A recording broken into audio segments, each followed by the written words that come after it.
1 year of closure of Sana'a airport caused more deaths than airstrikes. Saudi warplanes wage new air raids against Sana'a and other Yemeni governments. Middle East Eye website reveals the UK double policy in Yemen.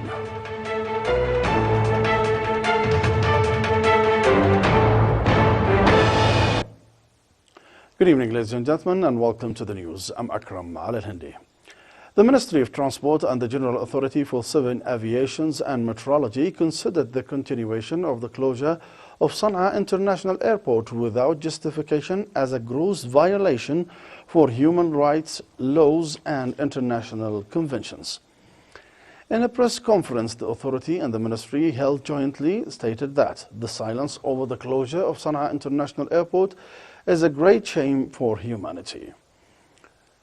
They have also confirmed that around 95,000 patients are in a dire need to travel abroad to receive medical treatment, and the closure of Sana'a International Airport led to the death of around 14,000 patients who were in need to receive medical treatment abroad.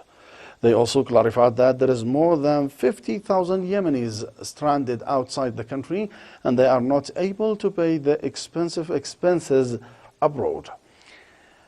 At the end of the press conference, they have confirmed that the losses of the aviation due to the Saudi-led aggression exceeds $2 billion and $60 million, calling upon the international community to send an international committee for fact findings over the suffering of the Yemeni people because of the closure of Sana'a International Airport and the general siege against the country.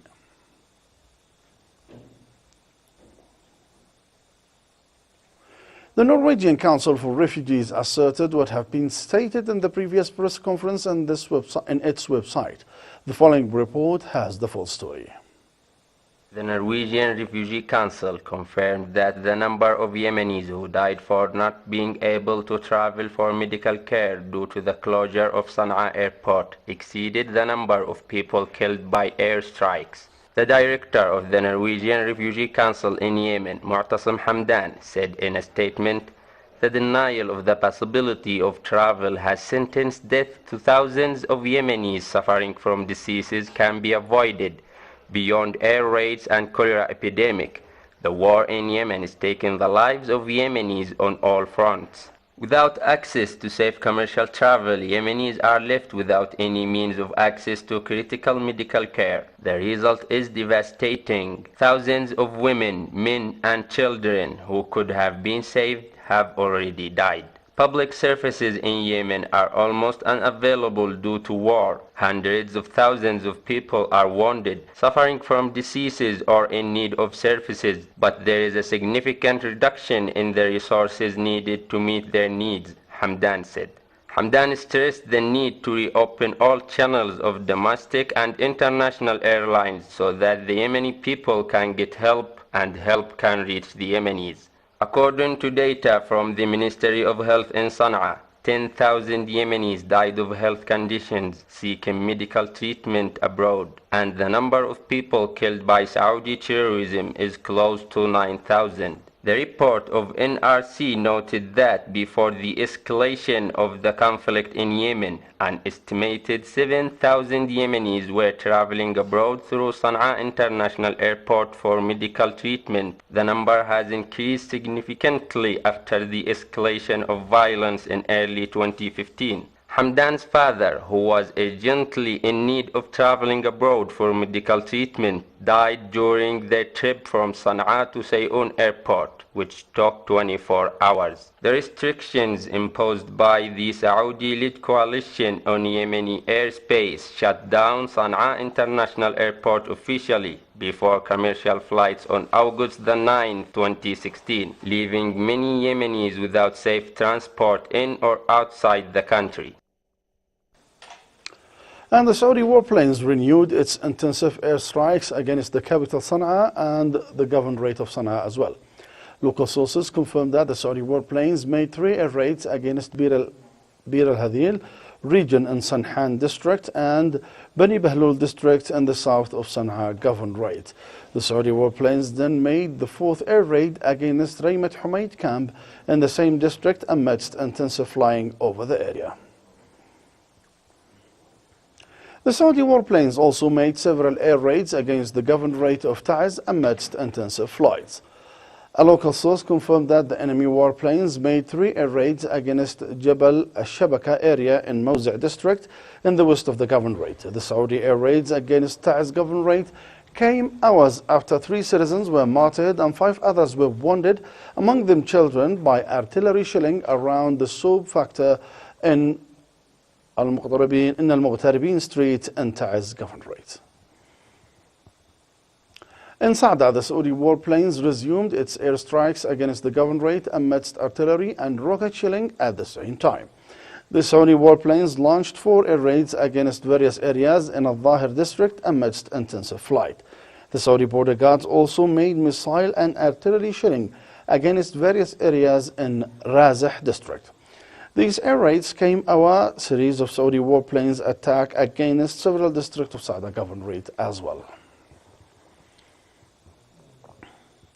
Britain is practicing a double policy in the war against Yemen, according to Middle East Eye website. Further details in the following report. The United Kingdom is one of the main supporters of the Saudi regime. The Middle East Eye published an article about this, saying that the UK government is obliged to issue all its public reports before the end of the parliamentary year. But to avoid scrutiny from Parliament members, the government withholds any potential embarrassing reports until the very last day of that session. It can then release them, save with no time left for Parliament members to examine or question ministers over them. And as Parliament members were heading back to their constituencies, the government took the opportunity to release dozens of reports detailing everything. However, buried deep among them was a Foreign Office report on the state of the human rights in 30 countries, deemed to be of priority concern. And what makes the report embarrassing to Britain, however, is that 20 of these countries are major customers of British arms exports, Saudi, of course, topping the list. The article added that the Saudi, whose registration is full of crimes, increased its UK weapons purchase following the start of its bombing campaign against Yemen in March 2015. Those weapons have played a major role in pushing Yemen to its current catastrophic situation, facing the fastest growing cholera epidemic since records began, with 7 million people on the verge of the famine. So, no wonder the UK doesn't want to draw attention to what is being facilitated by its relationship with the Saudi, and it has all the right to be ashamed. The writer said that by early 2016, with atrocities amounting in Yemen, some parliament members began challenging the government's policy, concerned in particular that British weapons were being used to carry out war crimes. However, every time they questioned them, they said that they are sure there has no any violation of the humanitarian law by the Saudi-led coalition. According to the writer, Britain is up to its neck in Yemen. It is the major supplier of the bombs dropped on Yemenis and of the jets used to drop them, and it provides diplomatic cover to the Saudi. It supports starvation blockade on the country, and it also provides training and logistical assistance to Saudi armed forces. And it has soldiers in Saudi, including 6 officers, assisting with target selection.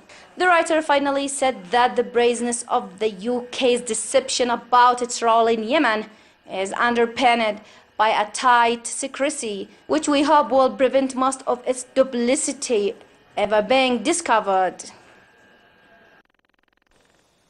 Another war crime committed by the Saudi-led coalition in Al-Khoukhah district of Al-Hudaydah governorate when the Saudi jet fighters destroyed the house of a citizen with 2 raids, spreading panic in the area and forcing its resident to displacement. The full story in the following report. Here in Al Khoukha district, the Saudi coalition warplanes targeted the house of Abdul Saleh with 2 raids led to injuring 1 child and full destruction for his house. The criminal acts of Saudi aggression target all human life aspects relate to the civilians' houses and the Yemeni infrastructure. The Saudi fighters didn't target weapon stores or military sites, but it targeted a house for one of the Yemeni citizens and changed his house to wreckage. In the 8th month of 2017, the Saudi coalition warplanes targeted with 2 raids the house of citizens Abdul Saleh, led to wounding a child in his head and a complete destruction for the house. The Saudi fighters came to target this house with 2 raids, led to injuring 1 child who has been moved to hospitals in Hodeidah Governorate. It is not the first time when the Saudi warplanes target civilians' houses, but there are thousands of houses, estimated at 400,000 houses, have been targeted by the hostile coalition warplanes. The people in this area obliged to displacement to safe places, escaping and afraid of Saudi air raids, which caused panic to the residents of the area, led to forcing them to displacement. Atrocities against civilians committed by Saudi coalition barbarism, which didn't respect the international laws and norms that prohibit killing civilians on war or peace. This is the Saudi brutality and arrogance that killed the Yemeni civilians under the sight and hearing of the international community and United Nations silence, which gives to Saudi coalition a green light to keep on its aggression on 30 million people. At the end of the news, here is a quick reminder of the news main headlines. 1 year of the closure of Yemen airports has caused more deaths than airstrikes. And Saudi warjets wage new air raids against Sana'a and other Yemeni governorates. Middle East Eye website reveals the UK double policy in Yemen.